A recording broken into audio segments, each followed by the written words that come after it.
नमस्कार दोस्तों, बहुत बहुत स्वागत है आपका यूपीएससी अनस्टॉपेबल में। मेरा नाम है सुमित कुमार।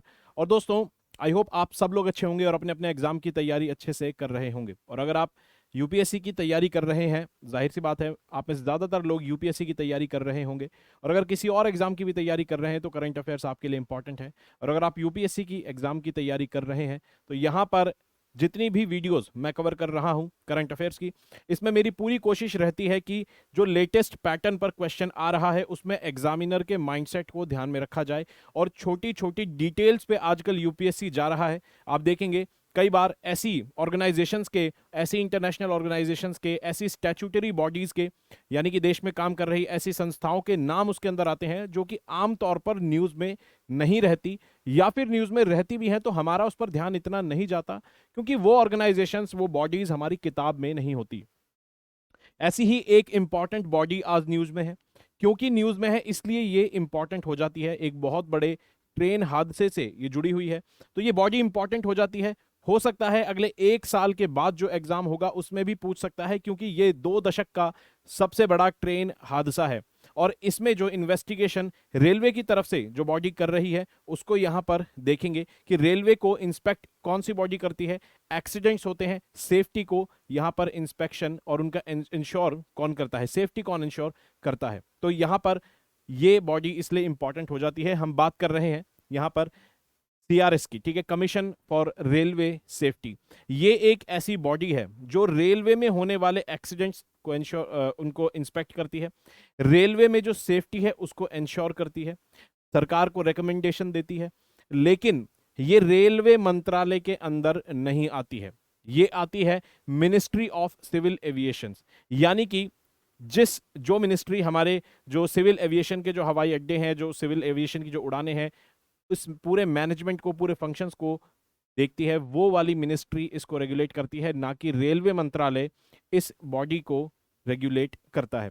तो यहां पर अब आपको लगेगा कि भाई, आपको शायद एक नजर में सुनने में ऐसा लगेगा बड़ा अटपटा सा कि भाई ये क्या मसला है, आखिर ऐसा क्यों हो रहा है कि रेलवे के जो एक्सीडेंट है उसको एक ऐसी बॉडी इन्वेस्टिगेट कर रही है जो कि आती है किसके अंदर, मिनिस्ट्री ऑफ सिविल एविएशन के अंदर, जबकि उसका नाम है कमीशन फॉर रेलवे सेफ्टी।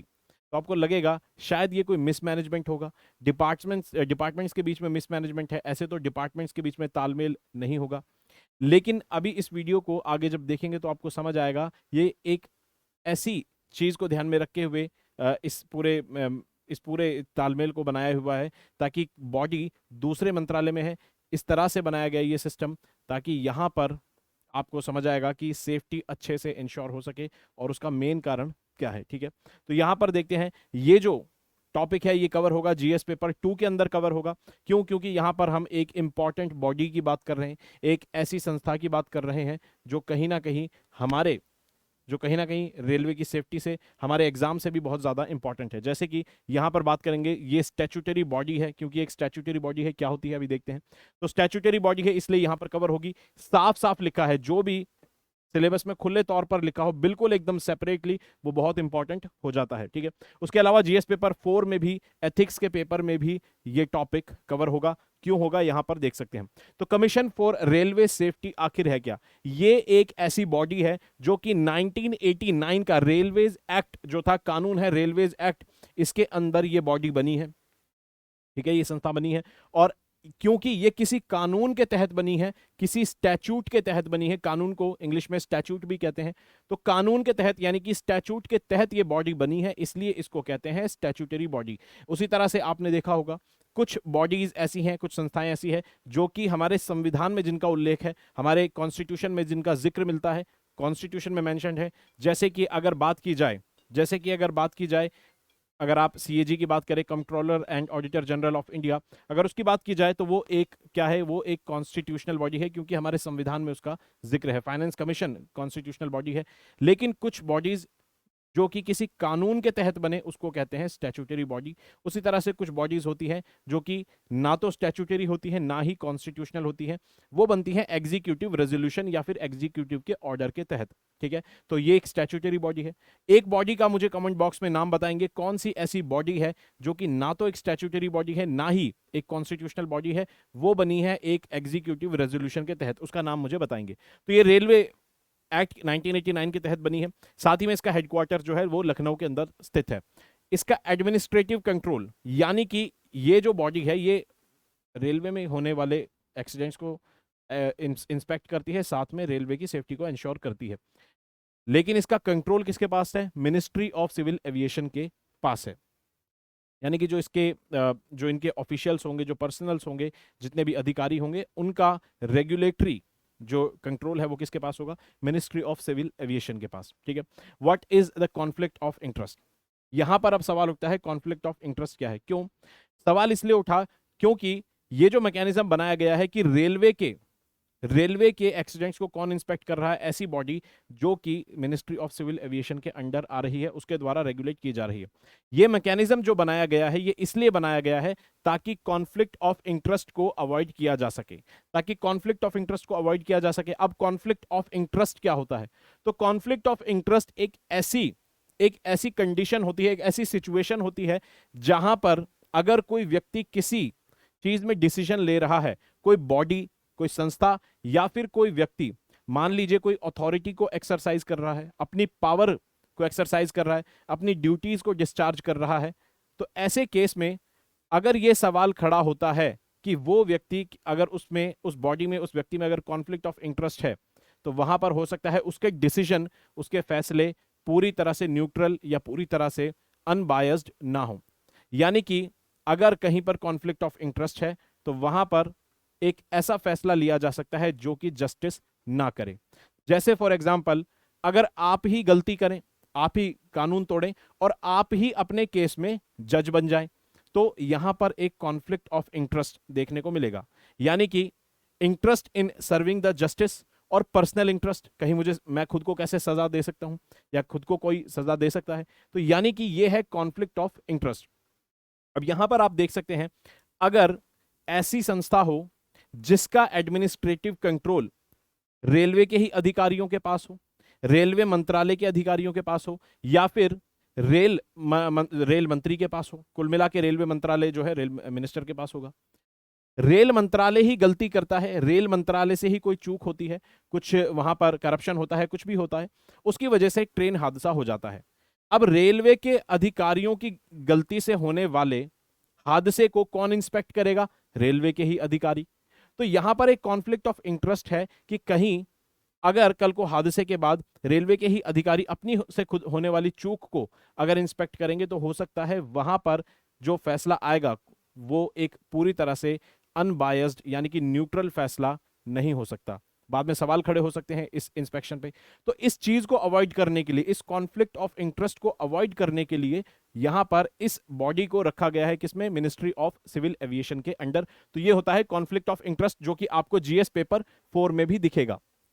यानी कि कल को आप बन जाते हैं, कहीं किसी डिस्ट्रिक्ट के डीएम बन जाते हैं और आप वहां पर कोई छोटा मोटा टेंडर जो भी देना हो वो अपने आप रिश्तेदारों को दे रहे हैं, ठीक है, अपने ही घर वालों को दे रहे हैं। तो ऐसे में क्या होगा? ऐसे में conflict of interest, public interest से ऊपर आप रख रहे हैं अपने पर्सनल इंटरेस्ट को, आप फेवर कर रहे हैं किसी को, तो यहां पर आपके पर्सनल इंटरेस्ट में और पब्लिक इंटरेस्ट में क्या है?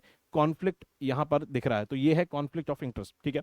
तो आगे बढ़ने से पहले अनअकैडमी आप जानते हैं कि 2024-25 के लिए यहाँ पर ऑलरेडी यूपीएससी के लिए प्रोग्राम लॉन्च कर चुका है। तो 12 मंथ का, 18 मंथ का और 24 महीने का ये प्रोग्राम्स है और इसमें आपको एक्सटेंडेड मंथ्स भी देखने को मिलते हैं। उसके अलावा प्रीलिम्स मेंस और इंटरव्यू पूरा एक पैकेज है गाइडेंस का।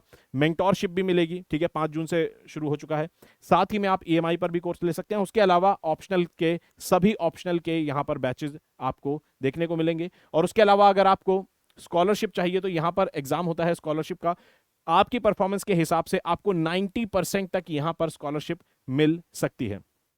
ऑफलाइन सेंटर है दिल्ली में, वहां पर भी कोर्स शुरू हो चुका है। अगर आपको डिस्काउंटेड प्राइस पर चाहिए तो SMK लाइव आप कोड लगाकर ले सकते हैं, ठीक है। SMK लाइव अगर आप कोड लगाकर लेंगे तो डिस्काउंटेड प्राइस पर ले सकते हैं। उसके अलावा आगे बढ़ते हैं, बात करते हैं। तो यहां पर ये जो हमने सिनेरियो देखा कि ये बॉडी रेलवे के एक्सीडेंट्स को इंस्पेक्ट कर रही है, लेकिन ये आती है सिविल एविएशन के अंडर। इसकी शुरुआत कहां से हुई? ये जो फंक्शन है, इस पूरे मैकेनिज्म की शुरुआत कैसे हुई? तो शुरुआत की अगर बात करें, आप जानते हैं 1800s में रेलवे की भारत में शुरुआत हुई। तो 1853 में भारत में पहली रेलगाड़ी चलती है, पैसेंजर रेलगाड़ी। बताएंगे कौन सी जगह से कौन सी जगह तक चली थी, कमेंट बॉक्स में मुझे अभी बताएंगे, ठीक है।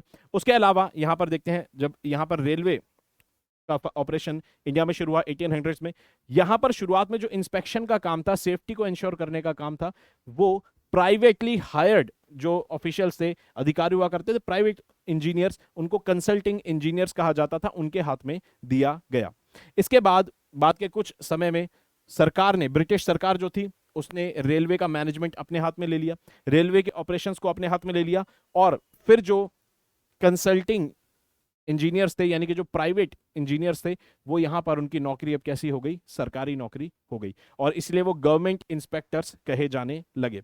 गवर्नमेंट इंस्पेक्टर्स कहे जाने लगे, और बाद में ये फंक्शन करने लगे गवर्नमेंट इंस्पेक्टर्स। गवर्नमेंट इंस्पेक्टर्स को कौन देखने लगा, रेलवे बोर्ड या फिर रेलवे इंस्पेक्टोरेट।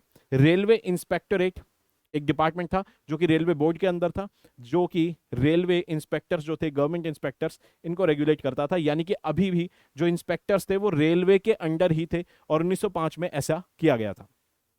उसके बाद क्या होता है, गवर्नमेंट ऑफ इंडिया एक्ट 1935 जो आता है, वो रिकमेंडेशन देता है कि ये जो इंस्पेक्टर्स हैं, ये जो गवर्नमेंट इंस्पेक्टर्स हैं, रेलवे की सेफ्टी को यहां पर इंस्पेक्ट करते हैं, इनको रेलवे के डिपार्टमेंट में ही नहीं, बल्कि इनको किसी दूसरे डिपार्टमेंट में से इनको रेगुलेट किया जाना चाहिए, यानी कि रेलवे से इनको इंडिपेंडेंट रखना चाहिए, रेलवे बोर्ड से इनको इंडिपेंडेंट रखना चाहिए।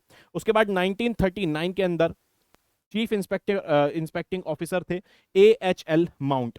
ये नाम मैं इसलिए कह रहा हूं, ये नाम मैंने इसलिए मेंशन किया है, आपको लगेगा कि इतनी छोटी सी चीज मेंशन करने की क्या जरूरत है।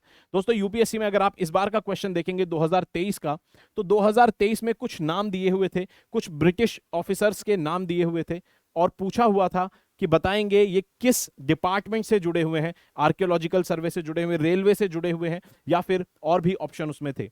तो इस तरह के डिटेल में जाकर यूपीएससी पूछ सकता है। तो जाहिर सी बात है, कुछ भी तो उठा के नहीं पूछ लेगा, या तो कुछ स्टैटिक बुक में होगा, या फिर कभी न्यूज में कहीं ना कहीं रहा होगा, वहां से उठा के पूछ सकता है। और हो सकता है 6 महीने की अलग अलग जगह पर जो नाम आए हों उनको लिंक करके एक क्वेश्चन बना दे। तो इस तरह से एक बार नजर मार लेंगे। AHL माउंट जो थे वो चीफ इंस्पेक्टिंग ऑफिसर थे। इन्होंने भी, इनके अध्यक्षता में एक पैनल बना जिसने रिकमेंडेशन दी थी कि भाई ये जो इंस्पेक्टिंग ऑफिसर्स हैं, इनको क्या करना चाहिए, रेलवे से सेपरेट इनको रखना चाहिए। क्यों? ताकि कॉन्फ्लिक्ट ऑफ इंटरेस्ट को अवॉइड किया जा सके, ठीक है। उसके बाद सेपरेशन होता है कब, 1941 में, 1941 में फाइनली सेपरेशन हो जाता है, और डिपार्टमेंट ऑफ पोस्ट के अंदर ये पावर दी जाती है डिपार्टमेंट ऑफ पोस्ट को कि वो रेगुलेट करेगा इंस्पेक्टिंग ऑफिसर्स को, ठीक है। तो इन ऑफिसर्स को डिपार्टमेंट ऑफ पोस्ट के द्वारा रेगुलेट किया जाता है। उसके बाद में 1961 में, यानी कि 1961 में फाइनली सामने आता है, रेलवे बोर्ड के अंदर जो इंस्पेक्टोरेट था उसका नाम चेंज करके किया जाता है कमीशन फॉर रेलवे सेफ्टी। तो कमीशन फॉर रेलवे सेफ्टी जो ये नाम है, ये 1961 के अंदर आता है, और फिर ये फाइनली किसके द्वारा रेगुलेट किया जाता है, मिनिस्ट्री ऑफ सिविल एविएशन के द्वारा रेगुलेट किया जाता है। इसका एग्जाम्पल, ये पूरे केस का एग्जाम्पल आप एथिक्स में भी दे सकते हैं। एथिक्स का अगर पेपर होगा, एथिक्स के पेपर में कहीं पर भी आप इस एग्जाम्पल को भी कोट कर सकते हैं। छोटा सा एग्जाम्पल है, 2 लाइनों में आप इस एग्जाम्पल को कोट कर सकते हैं, क्योंकि करंट अफेयर में, न्यूज में रहा है, ठीक है, कि भाई जैसे सरकार ने क्या कर रहा है, सरकार ने क्या किया है, सरकार ने पर्टिकुलर बॉडी कहां डाली है, मिनिस्ट्री ऑफ सिविल एविएशन के अंदर, ताकि कॉन्फ्लिक्ट ऑफ इंटरेस्ट को अवॉइड किया जा सके। एज एन एग्जाम्पल आप इस्तेमाल कर सकते हैं अपने मेंस के पेपर में। उसके अलावा लखनऊ में हेडक्वार्टर्स है, ये ऑर्गेनाइजेशन क्या है, कौन से कानून के तहत बनी है, कौन सी मिनिस्ट्री के अंडर आती है, ये प्रीलिम्स के लिए बहुत ज्यादा इंपॉर्टेंट है। सारी इंपॉर्टेंट बातें प्रीलिम्स से जुड़ी हुई, मेन से जुड़ी हुई हमने कवर कर ली हैं। एक और इंपॉर्टेंट यहां पर क्वेश्चन है, बताएंगे, कहता है कि which of the following committees is related to the reforms in the functioning of Indian railways.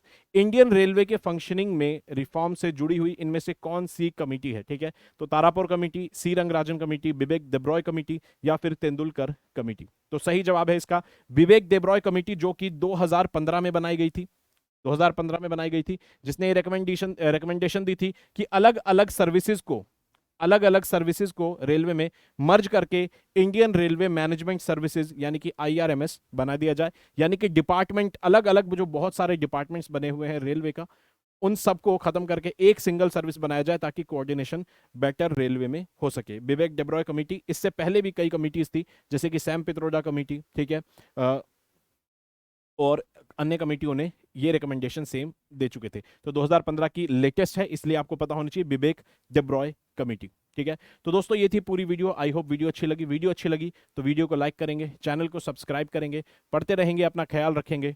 जय हिंद दोस्तों।